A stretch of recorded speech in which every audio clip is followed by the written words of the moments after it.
நன்றி மாமா அவர்களுக்கு. முழங்கக்கூடிய மாமா என்று குறைவாக முடித்துக் கொண்டார், மன்னிக்க வேண்டும். அடுத்ததாக எங்கள் அருமை அண்ணன் தமிழகம் எங்கும் இன உணர்வோடு தமிழர்களை தட்டி எழுப்புகிற கருத்துக்களோடும் ராஜீவ் காந்தி கொலையும் இன்னும் மறைக்கப்பட்ட மர்மங்களும் என்று பல மர்மங்களை அண்ணன் புத்தகத்திலே பதிவு செய்திருக்கின்றார். அது உலகெங்கும் உலகிக் கொண்டு வருகிறது. வாங்கி படியுங்கள் தமிழர்களே. அண்ணன் திருச்சி வேலுச்சாமி அவர்களை பேச அழைக்கின்றோம்.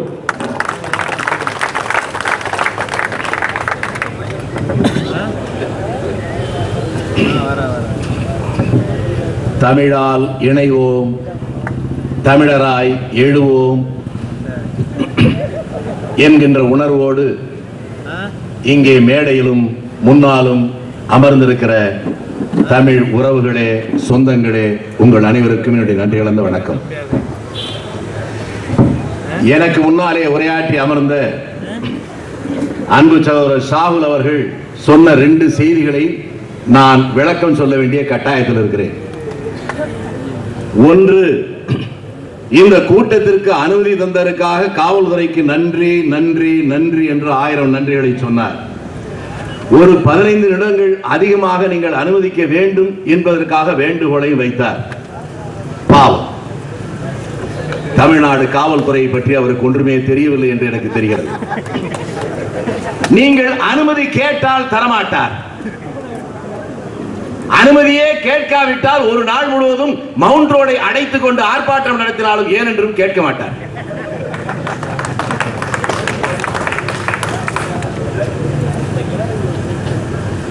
நண்பர்களே, எனக்கு முன்னாலே பேசிய பல பேர்கள் இந்திய நாட்டுடைய சுதந்திர போராட்டத்தை பற்றி, சுதந்திர தினத்தை பற்றி, நேற்று நடந்த சுதந்திரத்திற்கும் நமக்கும் என்ன சம்பந்தம் என்றெல்லாம் பேசினார்கள்.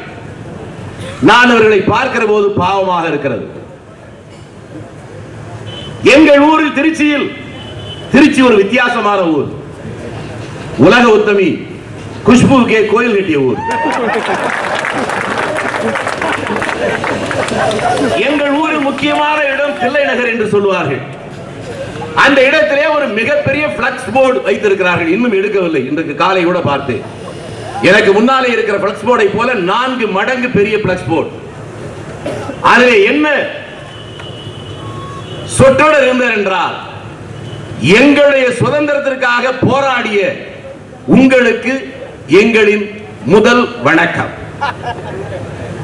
அந்த பகுதி திமுக செயலாளர் பெயர் கீழே போட்டு, அதே பிரம்மாண்டமான சைஸிலே ஒரு முகம் மட்டும் சிரிக்கிற படம். அது என்ன காந்தி படமா? இல்லை, அவர் என்ன போராடினார்? கருணாநிதி படம். அவருக்கு பக்கத்திலே ஆனந்தத்தோடு அதை விட அதிகமாக சிரிக்கிற ஒரு படம். அது என்ன நேதாஜி படமா? இல்லை, ஸ்டாலின். இந்தியாவுடைய சுதந்திரத்தையே வாங்கி தந்தது கருணாநிதியும் ஸ்டாலினும் என்கின்ற சொல்லுகின்ற அளவுக்கு இந்த நாடு இருக்கிறது. அது உண்மையா பொய்யா என்று சிந்தித்து பார்க்கிற இடத்திலே தமிழன் இல்லை.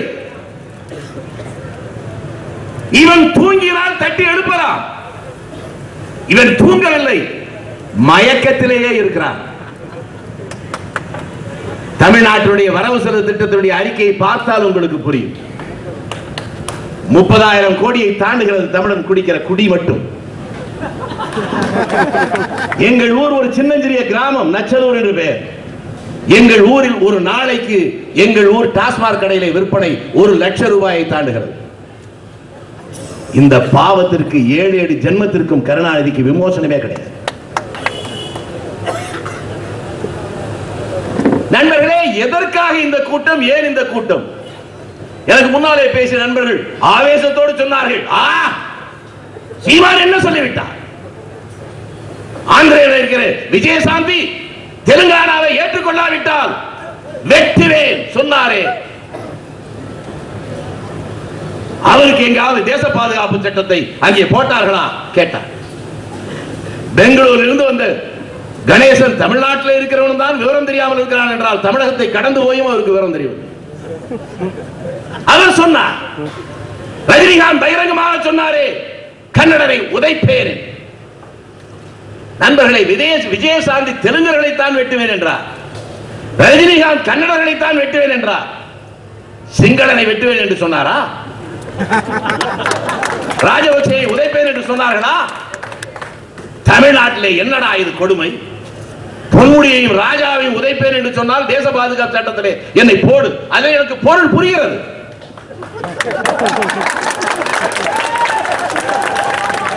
ராஜபக்சேயை உதைப்பேன், சிங்களனை உதைப்பேன் என்று சொன்னால் அதற்கு தேச பாதுகாப்பு சட்டம் என்றால், இங்கே ஆள்கிறவன் கருணாநிதி பெயரிலே ராஜபக்சே என்று சொல்வதா? வேறு என்ன சொல்லும்? நண்பர்களே, பல பேர்கள் இங்கே சொன்னார்கள், அவருடைய கருத்தில் எனக்கு உடன்பாடு இல்லை. நமக்கு எதிரி ஒரே ஒரு எதிரி காங்கிரஸ் என்று சொன்னார்கள். காங்கிரஸ் என்கிறது ஒரு உன்னதமான உயர்ந்த ஒரு இயக்கம். துரதிர்ஷ்டவசமாக அந்த கட்சி இன்றைக்கு ஒரு தவறான சில பேருடைய தலைமையிலே இருக்கிறது என்பதை தவிர அதை நான் வேறொன்றும் குறை சொல்ல மாட்டேன். ஆனால் இன்றைக்கு இலங்கையில் இருக்கிற தமிழர்களுக்கு சிறப்பு முகாம் என்கின்ற பெயரிலே ஒரு சித்திரவதை கூடத்தை ராஜபக்சே உருவாக்கி இருக்கிறானே, இந்த யோசனை அவனுக்கு தந்தது யார்? இந்த தமிழ்நாட்டிலே செங்கல்பட்டிலே சிறப்பு முகாம் என்கிற பெயரிலே நம்முடைய சொந்தங்களை அடிப்பதற்கும் உதைப்பதற்கும் அதை உருவாக்கிய, அதை உலகத்திற்கே கண்டுபிடித்து தந்தவர் நம்முடைய கருணாநிதி இல்லையா? நாம் இலக்கை விட்டு எங்கோ போராடி கொண்டிருக்கிறோம் என்று நினைக்கிறேன். நாம் தமிழர் இயக்கத்துடைய கடமை என்று ஒரு தனி கடமை இருக்கிறது. நண்பர்களே, இங்கே பல்வேறு அரசியல் கட்சி இருக்கிறது. தமிழர்களுக்காக போராடுவோம், தமிழ் இனத்திற்காக போராடுவோம். வீழ்வது நாமாக இருந்தாலும் வாழ்வது தமிழாக இருக்கட்டும். சாம்போதும் தமிழ் படித்து சாக வேண்டும், என் சாம்பலிலே தமிழ் மனம் வீச வேண்டும் என்றெல்லாம் விசனமே இல்லாமல் வசனம் பேசுகிறவர்கள் ஆயிரக்கணக்கிலே லட்சக்கணக்கிலே இங்கே இருக்கிறார்கள். அதிலே ஒவ்வொருவருக்கும் ஒவ்வொரு ரிசர்வேஷன்.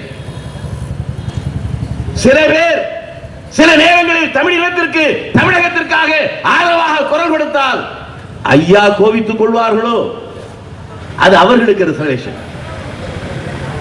இன்னும் சில பேருக்கு இந்த நேரத்தில் இதை பற்றி பேசினால் அம்மா கோபித்துக் கொள்வார்களோ என்று ரிசர்வேஷன். ஒரு காலத்தில் அச்சம் என்பது மடமையடா, அஞ்சாமை திராவிடர் உடமையடா என்கின்ற பாடலை கேட்டு அந்த உணர்ச்சி வசப்பட்டு அதனாலே திராவிட